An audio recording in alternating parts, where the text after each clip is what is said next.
And moving on, persons living with disabilities have called on the Benue State Government to domesticate the Disability Act in the state in order to strengthen equality and inclusiveness. They made the call by Inclusive Friends Association Makodi, the Benue State capital. Maya Wokwato has more. On the 23rd of January 2019, former President Muhammadu Buhari signed into law the Discrimination Against Persons with Disability Prohibition Act 2018, following 9 years of advocacy by disability rights groups and activists.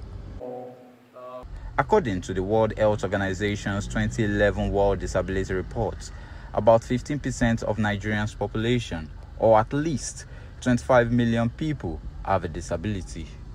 Many of them face a number of human rights abuses, including stigma, discrimination, violence, and lack of access to healthcare, housing, and education. It's important to understand that issues that has to do with disability rights are human rights issues.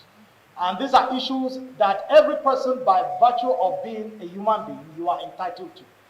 You know, these are inalienable rights. These are rights that are bequeathed to you, not because of the existence of one law or the other, but because you are entitled to it by virtue of being a human being. Benue State, with this, will be moving to a higher level, even in development, so that we carry ourselves along. I know that there's so much potential in many people with disability, and we are going to reap the fruits even as we give them opportunity. This Inclusive Friends Association has called the stakeholders meeting to share concerns on the absence of a rights-based disability law in Benue State. So far, about 20 states in the country has adopted a law, and Benue is the only state in the North Central yet to domesticate the Disability Act. We are once again gathered to consolidate our alliance and amplify our voices towards the domestication of the Disability Act in Benue State.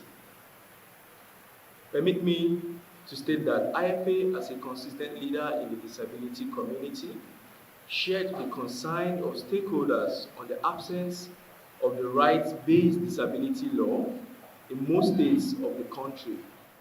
With this push from the Inclusive Friends Association and other implementing partners who are in town, we know that in no distant time, this act will be passed in the state. Already, we've worked together as partners to draft the bill.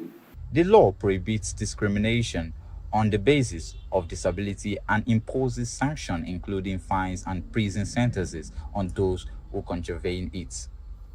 It also stipulates a 5-year transitional period for modifying public buildings, structures, and automobiles to make them accessible and usable for people with disabilities. Mayowa Okwato.